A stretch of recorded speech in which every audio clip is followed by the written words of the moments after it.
Many thanks for staying with us and welcome back to the morning show here on Arise News. It's time now to review headlines of today's newspapers with Ombudsman of This Day and Arise Media Group and This Day Newspapers Limited's Group Executive Director, Kayode Komolafe. Good morning, KK. Good morning, Abby.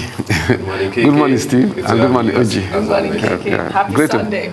Great to be here. Yeah. Happy Sunday. Yeah. Happy Atiku Abubakar Day. Atiku Abubakar Day. I like that, Steve. Because it looks like it. If you look at all the covers of the newspapers, it looks like it's dominating. For obvious reasons.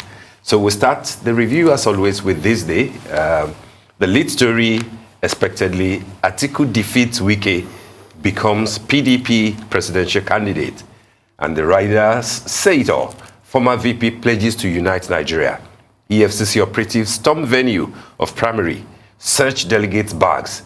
Tinubu congratulates Atiku. Says former VP will be his opponent.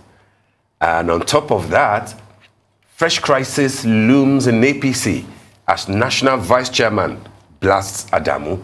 Buhari may unveil consensus presidential candidate this week. Jonathan option unsettles other aspirants. And on the strip above the masthead, 31 persons confirmed dead in Rivers Church stampede. That's a story that readers will find on page 8 of This Day. And last but not the least is the story on the window. CBN rallies banks to support Nigerian firms to expand forex earnings.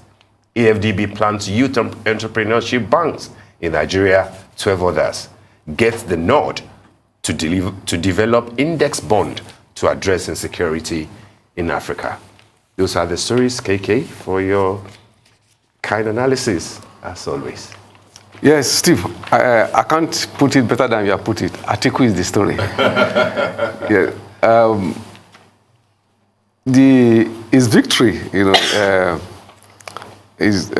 should remind us of a question he posed the other day, which then, to many people, might have been taken as a rhetorical question. But last night, he proved that it was not a rhetorical question.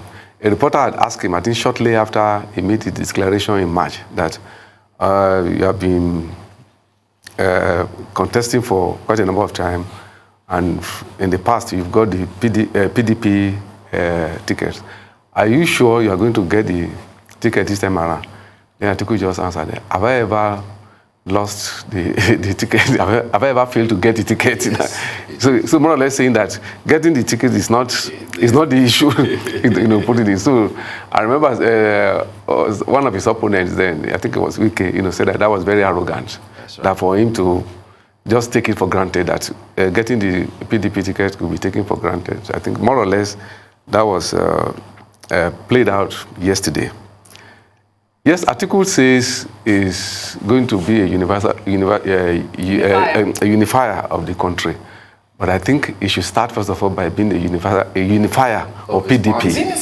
Or PDP. I think his first task is to put his party, because that's the machine that we need to present to Nigeria. Because the implications of his victory, it should not be ignored. They are very, immense, because what has happened now, that means like more or less that the hope for a president of a Southeast origin, that the hope, is, more or less dim. And why it's particularly significant is that for PDP, maybe with the exception of the South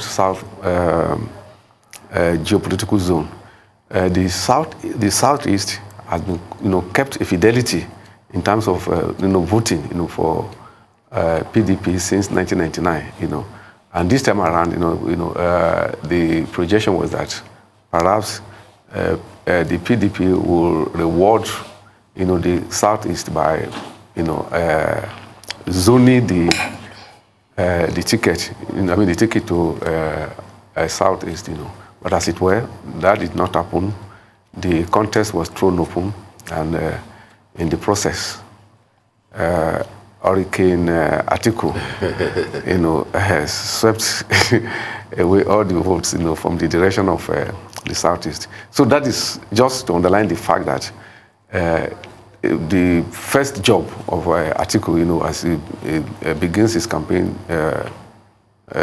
tomorrow, or maybe has even started now, is first of all to unify the party, and a very important aspect of that particular process will be to tackle the question of the alienation of the Southeast. Of the Southeast. Yes, because when you talk about this alienation, it's very important, because some people already are talking of what you call the Igbo question in Nigerian politics, and that is the question, that realistically, if you are interested in nation building, that you cannot ignore, as it were, And for politicians in the other geopolitical zones, one thing they should also note is that, this alienation is not just in one generation. It's not only the generation of Atiku or Buhari or Tinubu or most of the older people. It's across generations.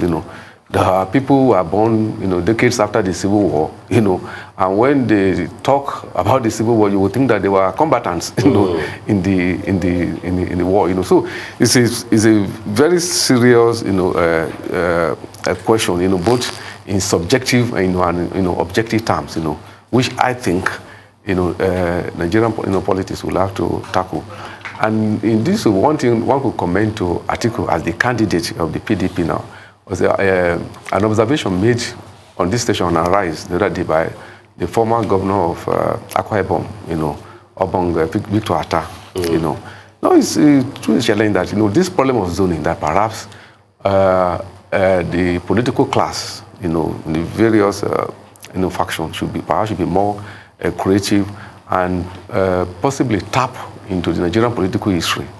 I can give an example. He said after independence, the first government, of Tafawa Balewa, when it was put up, zoning was not on the agenda, but politicians, put on display their dexterity, and their political dexterity, and it was possible to form a government, despite the fact that none of the parties that contested the 1959 election, had an overwhelming majority, and the government of Tafawa Balewa was put in place. I think the idea of zoning actually came in 1979, when the party that won the election, the National Party of Nigeria, the NPN, actually put it, as part of its party strategy. But then, it should also be underlined that since then, the idea of zoning has always been an intra-party, has always been a formula, So, it's not in the Constitution, it's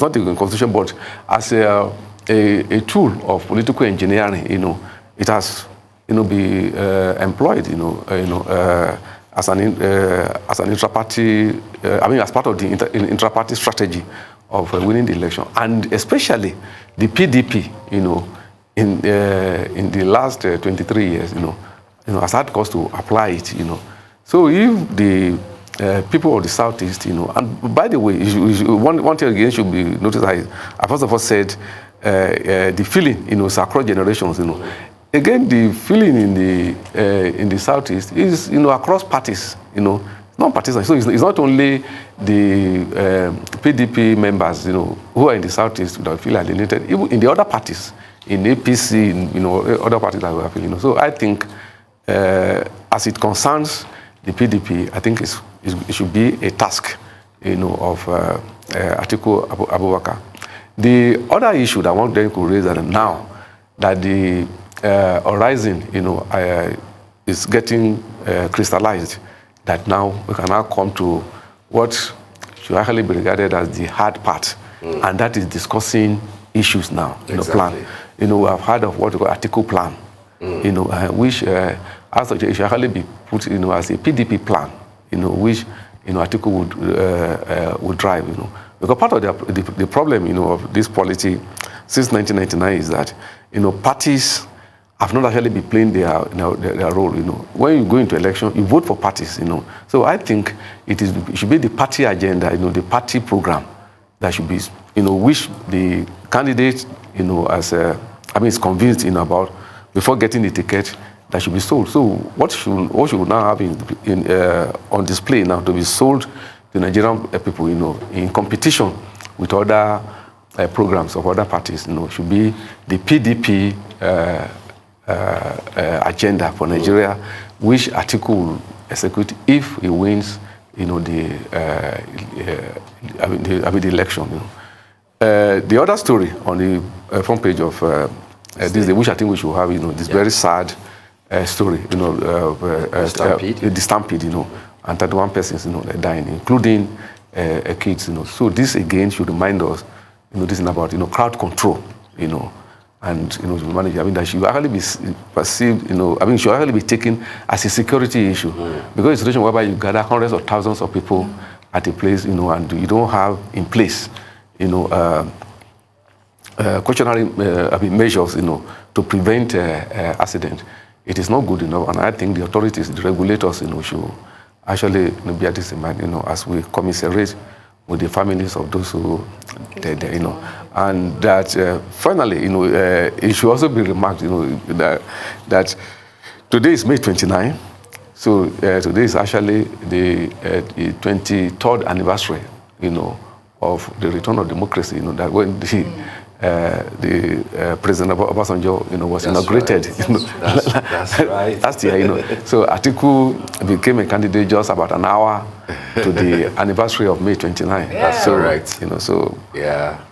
So it's congratulations to Atiku. Yeah. Congratulations to PDP for having a successful conference, and also a challenge to other parties that parties should be able to hold, properly organized conventions, that the outcome of which will be acceptable to members, You're right, KK, so, not just to APC, but to all the other 16 parties. Yes, because we're not hearing anything about what they're doing. There should be conventions. It's part of the. It's part of the law that should be conventions. It's also a way of getting members of the parties, to be active, and participate in these affairs, and also have a control of it, because what the PDP members demonstrated yesterday was that they have a control of their party in deciding who fly the flag of the party. So congratulations to PDP. All right. Abby, do we have anything on ThisDayStyle? So ThisDayStyle, this cover is what I would believe is, drive to promote autism awareness a bit more in Nigeria. As we know, the low awareness and inadequate provision of, information for people with neurodevelopmental challenges is a big deal. And we have Uche Mbago here, and it's got Autism Mum, Warrior Mum. Of course, I haven't gone through the details of it, but this is self-explanatory. I would imagine about the challenges of raising kids with special needs in Nigeria, and how is that been addressed. That's what we have on the cover. Of course, inside a lot more lifestyle, fashion content here. It's a topical cover that this is has, because it's a social issue, and like you said, there's very low awareness, if not total ignorance, of neurological the challenges issues, of autism and raising children with autism really is a big topic. It is, should be looked into. I'll take a copy. I'll take a look at it. Okay. I think it's a very important subject. All right, let's move over to the Punch. Sunday Punch. Sunday Punch. Lead story, obviously. Atiku. Plus Wike, he's the story. Plus Wike, Saraki, others clinches PDP presidential ticket. That's a lead story there. And he polled 371 votes. Wike polled 237. Bukola Saraki, 70. Emmanuel Odom, 38. And Bala Mohammed, 20 votes. The writers there, how Northern Elders' intervention swayed votes in ex-VP's favor. Race for running mate begins. Okowa, Odom, Rivers governor tops the list. That's for your information, Steve, because you asked that question earlier. The story above the masthead there, which is the story we just discussed. The governor of Rivers State and the commissioner of police there orders a probe as 31 die in Rivers church stampede. A father there says, I lost my 5-year-old son. And then a mother there says, I am searching for my 11-year-old daughter. I don't know if So you saw sad. that video that was circulating on So social sad. media. It was, I thought it was like a stage play at first, because I didn't read what it was. I just opened the video. I thought it was it was real. Children on the floor, and mothers wailing and crying. This was completely unacceptable, what happened yesterday in Rivers State. And you know, just to juxtapose the fact that the governor of Rivers State was at his convention at the same time that was happening, it was just so hard to bear. Yeah. Really, really hard to bear. And then another story there, we campaigned for Buhari but didn't force Nigerians to vote for him, says APC chieftain Adeyeye. 1 year ago, Nigerians await fulfillment of Buhari's many campaign promises. We can read more of that on page 8 and 9. The window stories there. Gbajabiamila's men, reps, power brokers win primaries in the APC and the PDP. As expected, SANS CSOs knock INEC for extending deadline for party primaries. I guess we can discuss that, Mr. Komolafe.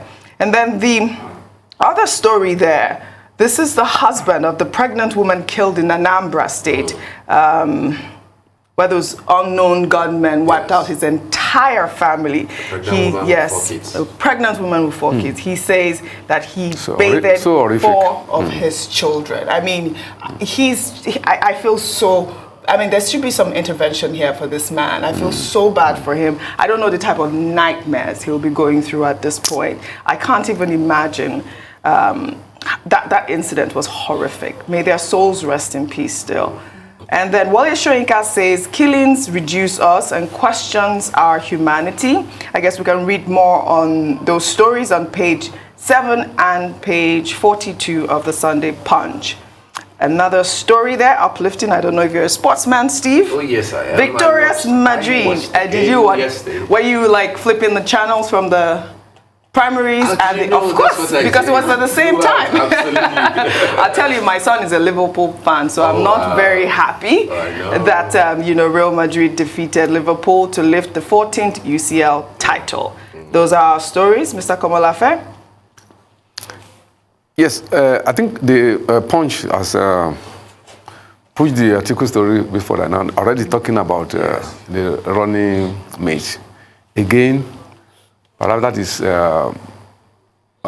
one area, that Atiku may be thinking about now to resolve the emergent issues, following his victory, where the running mate will come from. But again, we should also remember that I think there was a time Ohaneze Ndigbo issued the injunction that no Igbo man should accept to be a running mate to anybody. So I'm just wondering that if Atiku offers an Igbo politician, for example, that if offers him to be the running mate, what will be the response? But again, there are many imponderables in the politics of 2023. So I think that is one that Atiku has to tackle. The other one is about the INEC, extending, the deadline. I think there is an elastic limit. I mean, there's a limit to which can extend. Definitely, given the very tight timetable that INEC itself has issued, all parties will have to settle the question of primaries, this week, But it's also be noted that already in the polity, that has been found to be unsettling in some quarters. That why should INEC have it? But it's already been done, But then maybe the consolation should be that there's a limit to which you cannot extend forever. Forever. So again, it's a clarion call to all parties, to get their acts together, and comply with the INEC timetable, because failure to do so, will make the party to be vulnerable, to litigation, even after you must have the election, because any dissatisfied candidate can always go to court and say the elections were not, the primaries were not conducted according to the electoral law, and that could be a sufficient basis to nullify, even when you have even won the election. So it should be a warning, to all the parties to act quickly and then ensure that they have their... If I can quote our last guest, Ahmed Buhari, he said that the APC stole that 1 week to reorganize their home or their house. So I hope they have that 1 week to reorganize their home. Yes, I think they should not overstretch their luck. I think the window, the grace that they have, is quite limited. Then also to comment on that horrific, killing, in Anambra. I think Professor Yinka, puts up aptly, that this sort of act, actually, it diminishes our collective humanity. That you can imagine the agony, of the husband, a man losing, 4 children and a pregnant wife, for no reason. I think the more so it's a challenge, to the law enforcement agents to get the criminals who perpetrated, this, horrific crime, and get them punished, and also that the Nigerian state, should rise to the rising level of insecurity, especially in the southeast, especially in Anambra, because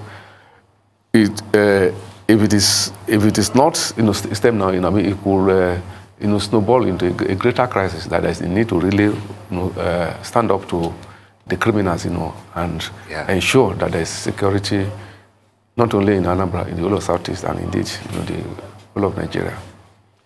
All right. Do we have time? Okay, of course we do have time. Okay. Let's go to Sunday Telegraph. I suppose that this paper couldn't wait for the result before they went to bed. So we still have Atiku leads here. But then the interesting part... Atiku has led already. The interesting part of the cover of the lead story is, on the convention, the fact that EFCC invaded the venue over delegates' inducement, and with, I think there were some video clips, here and there, that went viral on EFCC going there. I think part of what people will be expecting will be that will EFCC also go to the conventions of the leading party, of the ruling party APC, and the other ones? That is a legitimate question, I don't like that word, yes. leading party. Steve, that's a legitimate question. Many people have raised it. Exactly. Yeah, very legitimate question. Yeah, because those EFCC officials, they were like, searching those bags. The bags. Yes, the bags. Too little, too late. Why yesterday? Yeah. No, I mean, that is it. They went whatever could have happened has already happened. Exactly. If there was any money that would be shared right there at the convention, that would be like the icing on the cake. I mean, I believe that they must have sorted everyone out ahead of time before you go there. How can they prove that the money is for the delegates, though? Well, that's another question. You will have to explain if you are in custody of huge amounts of cash, especially if it's in foreign currency. I believe that EFCC has that authority. But what we are saying is that at the Eagles Square on the 6th and the 7th of June, will they be present to do the same thing? That's the question of the day. And will they be present when the Labour Party is doing that? Because we have it here on the cover, Southeast politicians plot against APC PDP with the rider Obi to slug it out with 4 others in Asaba. The convention will hold in Asaba. And I believe that those 4 will include our nurse from the United States. Our favorite nurse. Nurse, who is also running, to be the platform of Labour Party too. Exactly, of the Labour Party. Yes. 2 more stories. Senate race, Ojikalu, Daniel Oshiomhole win. Adeyemi, I believe that's smart, Adeyemi. Yes. Ume, others lose. That's on page 6 of the Sunday Telegraph. And then one more story there. Convention, APC NWC member accuses Adamu of behaving like past chairman, with the riders warns party chair against dropping Buhari's name, expresses sadness over failure to screen presidential aspirants. We have 2 minutes or 3, to go. KK, if you can also look at Yes, I think the descent into plutocracy, is a serious problem for the polity. Because democracy, in theory, I remember in the earlier segment, Steve was making a decision between there's a difference between politics and political science. But so maybe if not in politics, but at least in political science, that there is the theory that democracy is of the people, for the people, and by the people. In short, that's that the people should have a control of it. It should not be a game, of a few who have money. But the trend that we have been seeing here in Nigeria is that people are really honest. You cannot say that this is democratic, Because if any game that you have to play with money in Nigeria, yes, in a poverty-ridden environment, yes, especially in the world poverty capital, if money is a factor, then what we are saying in reality is that overwhelming majority of the people are excluded, from the process, So if money becomes the dominant factor, not the issues, not the character of candidates, not the program of their party, not their ideology, not their views, not their past record, but just the war chest, as they call, yes, it. Then it's a serious matter because it creates a huge deficit in the whole process. Nigeria aspires to build a liberal democracy.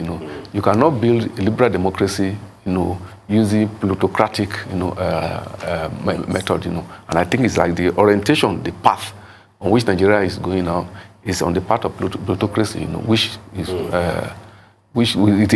ultimately it will endanger the system. Apart from already people are alienated.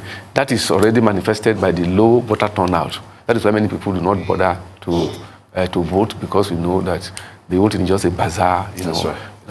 It's a market. So it's an issue to really ponder, Absolutely. Yeah. All right, KK, thank you so much as always. It's been a good discussion. And we wish the political juggernaut the very best. It will be interesting days and weeks ahead while we wait for who the candidates of the APC, Labour, ADC, SDP will be. Now that we have Atiku, let's know who the others will be. Absolutely. Thank you so much. Thank you, Mr. Komalafe. We'll see you next week. Absolutely.